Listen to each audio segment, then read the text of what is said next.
High বন্ধুরা, তো welcome back to my channel and welcome to glam mantra. তো চলো আজকে একটা নতুন ব্লগ তোমাদের সাথে শেয়ার করব।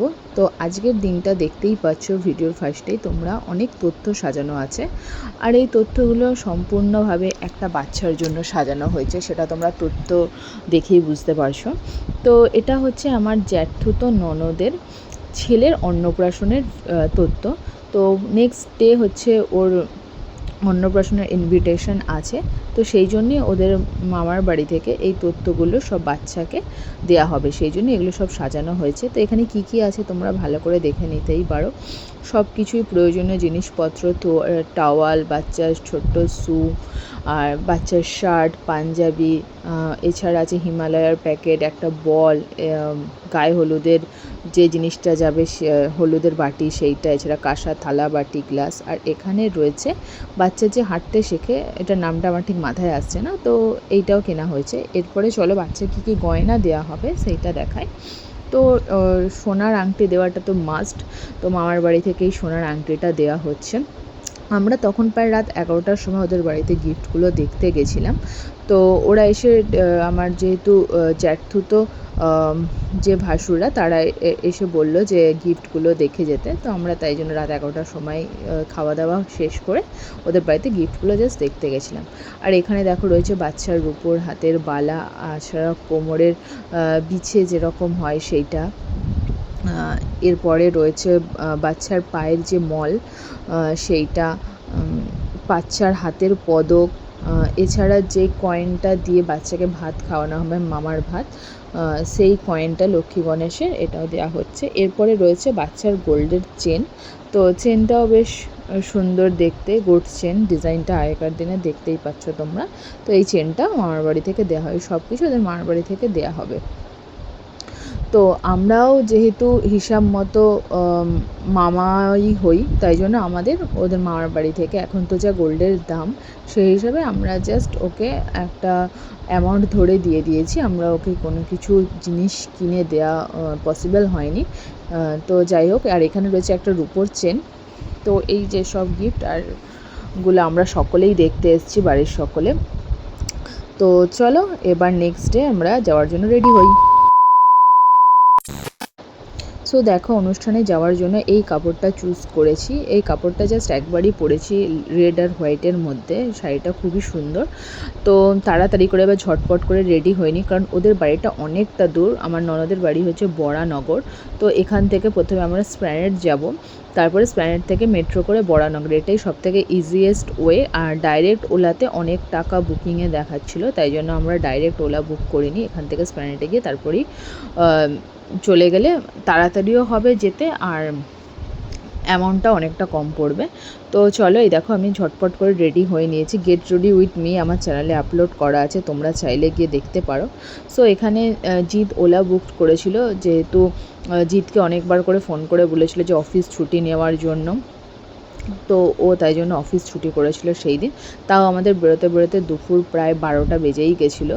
তো যাই হোক, আর এতটা পরিমাণে ভ্যাপসা গরম, না মেঘলা ওয়েদার ছিল, না বৃষ্টি হচ্ছে, না রোদ্দুর উঠেছে, তো সেই কারণে প্রচণ্ড পরিমাণে ভ্যাপসা গরম ছিল। তো সেই রকম বেশি কিছু আমি মেকআপ ফেকআপ করিনি। আর বাবানকে এই ধুতি আর পাঞ্জাবিটা পরিয়েছিলাম, ও পরতে চাইছিল না, বলছিল যে না এটা পরে যাব না, আমার ভালো লাগছে না, আমাকে শার্ট প্যান্ট পরাও। বাট ওকে জোর করে আমি এইটা পরিয়েছি। তো ও অনেক গজগজ করছিল বাবান, যেহেতু রাস্তায় সবাই ওর দিকে দেখছিল অদ্ভুতভাবে যে হঠাৎ এইরকম টাইপের ড্রেস কেন পরেছে। আর বিশেষ করে আমার সাথে ওর জামাটা ম্যাচ হয়ে গেছিলো, আমিও লাল সাদা পরেছিলাম, ও লাল সাদা পরেছিল। তো তাই জন্যই ওকে আমি আরও ইচ্ছা করে পরেছিলাম। আর এই পাঞ্জাবিটাও একবারই পরেছিল, হয়তো এরপরে এই পাঞ্জাবিটা আরও পরতে পারবে না, ছোট হয়ে যাবে। এটা এই বছরই শীতকালে কেনা হয়েছিল, ও যখন নিতবর হয়েছিল জিতের বন্ধুর বিয়েতে, তখন এই পাঞ্জাবিটা কেনা হয়েছিল। তো ও এই জামাটা একবারই পরেছে, আর এটা নিয়ে ও সেকেন্ড টাইম। তো চলো আমরা কথা বলতে বলতে দেখো চলে এলাম স্প্ল্যানেডে মেট্রোতে। তো এখানে আমরা এবার অনেক দিন পরে যেহেতু মেট্রো স্টেশনে এলাম, তো বুঝতে পারছিলাম না ঠিক কোন দিক থেকে যাবো। আর এই স্প্ল্যানেডে এই মেট্রো স্টেশনটা নতুনই হয়েছে, তার জন্য একটু কনফিউশন হয়ে গেছিলো আমাদের। তো অনেকটা এদিক ওদিক ঘোরার পরে অ্যাট লাস্ট আমরা চলে এলাম। আসার পরে মেট্রোতে যখন আমরা উঠলাম তখন তো বিশাল পরিমাণে ভিড়। আমি বুঝতে পারলাম যে দুপুরবেলা 12টা, 12:30, 1টা বাজে, তখনও এত কেন মেট্রোতে ভিড়। কারণ আমি যতদূর জানি যে অফিস টাইম বা অফিস থেকে ছুটির টাইমে বেশি ভিড় হয়, কিন্তু এই দুপুরবেলা এতটা পরিমাণে ভিড় দেখে আমি সত্যিই অবাক। তারপরে কিছুক্ষণ দাঁড়িয়ে থাকার পরে বসার সিট পেলাম, তো 3জনে দেখো বসে পড়েছি। আর বাবানের মুখটা দেখেছো, ভাঁড় হয়ে আছে, যেহেতু সবাই ওর দিকে দেখছে, দেখে হাসছে, ওকে জিজ্ঞাসা করছে তোমার নাম কি, তাই জন্য মুখটা ভাঁড় করে বসে রয়েছে। তো অনেকবার ফোনের দিকে তাকানো বলার পরে ও কেমন রেগে রেগে ফোনের দিকে তাকাচ্ছে, সেটা তোমরা দেখতেই পাচ্ছ। আর মেট্রোতে ভিড়টা জাস্ট দেখো, ভালোই ভিড়। আর স্কুল ছুটি যারা হচ্ছে তারা অনেকজন বাড়ি ফিরছিল দেখলাম, তো সেই জন্য হয়তো হালকা একটু ভিড় হতে পারে, কিন্তু এতটা ভিড় প্রথমে ছিল। আস্তে আস্তে মেট্রোটা অনেকটাই ফাঁকা হলো, আর আমরা প্রায় চলেই এসেছি বরানগরে। এবার আমরা নামবো। তো বরানগরে আস্তে আস্তে মেট্রো প্রায় ফাঁকা হয়ে গেছিলো। আর ওদের এখানে মেট্রো করে এই সেকেন্ড টাইম আমরা আসছি। একবার এসেছিলাম আমার ননদের রিসেপশানে, তখন আমরা বাস মানে বাস পুরো ভাড়া নিয়ে আমরা সকলে মিলে এসেছিলাম কনে যাত্রীরা, কিন্তু এই রকম মেট্রো করে আমরা কখনো আসিনি বরানগরে। তো এইটা আমাদের সেকেন্ড টাইম বরানগরে ভিজিট করলাম আমরা। আর এই ফার্স্ট টাইম মেট্রো করে বরানগরে আমরা এলাম। তো দেখো চলে এসেছি, আর ওরা যে অ্যাড্রেসটা দিয়েছিল এবার সেই অ্যাড্রেসটা হিসাবে এখানে কাউকে জিজ্ঞাসা করে আমরা সেখানে অটো করে পৌঁছে গেছিলাম। তো এইটা হচ্ছে সেই জায়গাটা, এটা হচ্ছে সম্পূর্ণ একটা মানে কি মন্দিরের আওতায়। এখানে কোনো আমিষ খাওয়া দাওয়া হয় না, এখানে সব কিছু নিরামিষের মধ্যেই খাওয়া দাওয়া করতে হয়। আর এখানে হচ্ছে বড় একটা সাদা পাথরের রাধা গোবিন্দের মূর্তি আছে, খুবই সুন্দর মন্দিরটা, দেখে পুরো মন মুগ্ধ হয়ে গেল। তো আমরা যখন ওখানে গিয়ে পৌঁছাই তখন বাজে প্রায় 1:45। তো মোটামুটি যেতে 2 ঘন্টার মতো সময় লেগে গেছিলো আমাদের। তো ওখানে গিয়ে দেখলাম যে আমাদের ওখান থেকে সেরকম কেউই আসেনি, এখনো অবধি এসে পৌঁছায়নি। শুধু আমাদের মানে ওর নিজের মামা, দিদা আর ওরাই সকলে এসেছিলো, যেহেতু ওরা গাড়ি বুক করে সকাল সকাল চলে আসার কথা ছিল, তাই জন্য ওরাই শুধুমাত্র এসেছিলো, আর কেউ এখনও এসে পৌঁছায়নি। আমরাই ফার্স্ট ওখানে এসেছি। তো এইটা হচ্ছে আমার ননদ, এই যে দেখো টুম্পাদি। আর এই আমাদের নন্দাইকেও তোমাদের সাথে একবার দেখিয়ে দেব।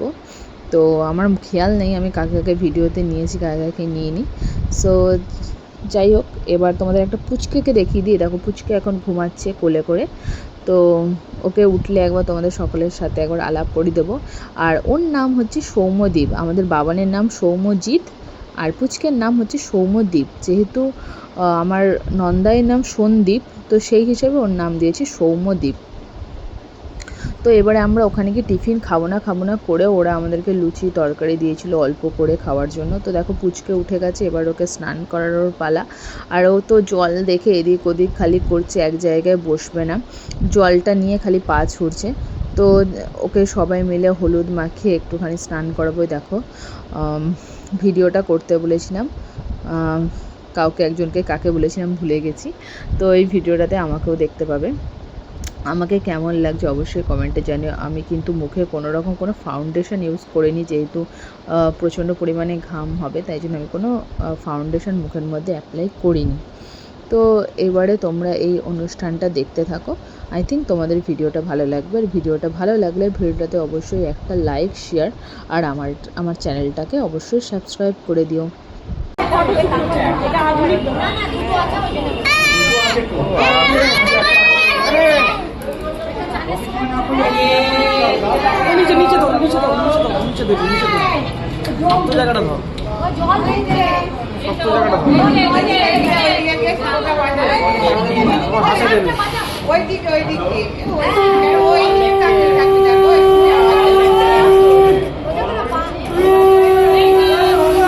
খেলনা দাও তো,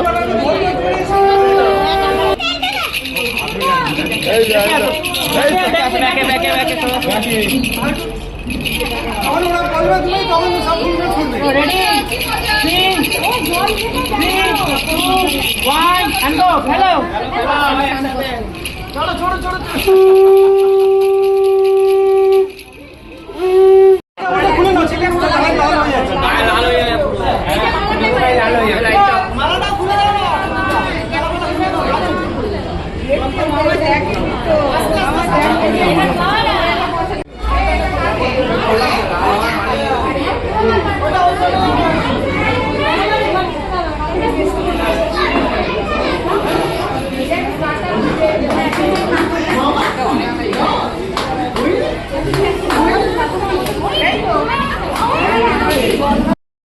বাচ্চাকে স্নান করানো হয়ে গেছে আর আমরা আসার আগে নানি মুখ হয়ে গেছিলো।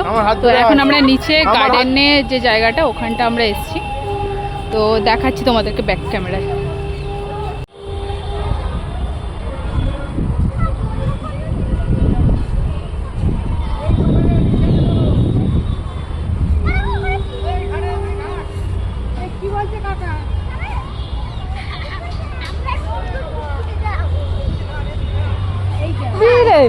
লেট কেন ট্রেন?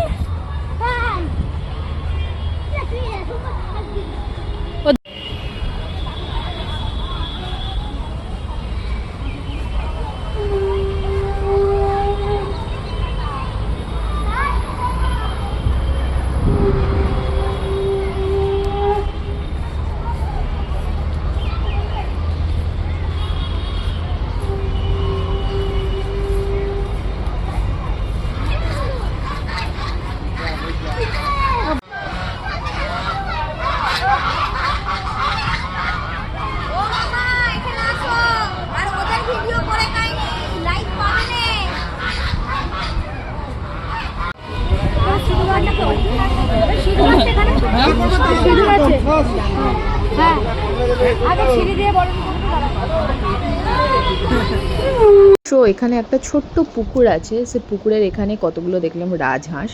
তো ওরা আমাদের এত লোকজন দেখে একটু জঙ্গলের ভিতর দিকে, গার্ডেনের ভিতরের দিকে চলে গেল।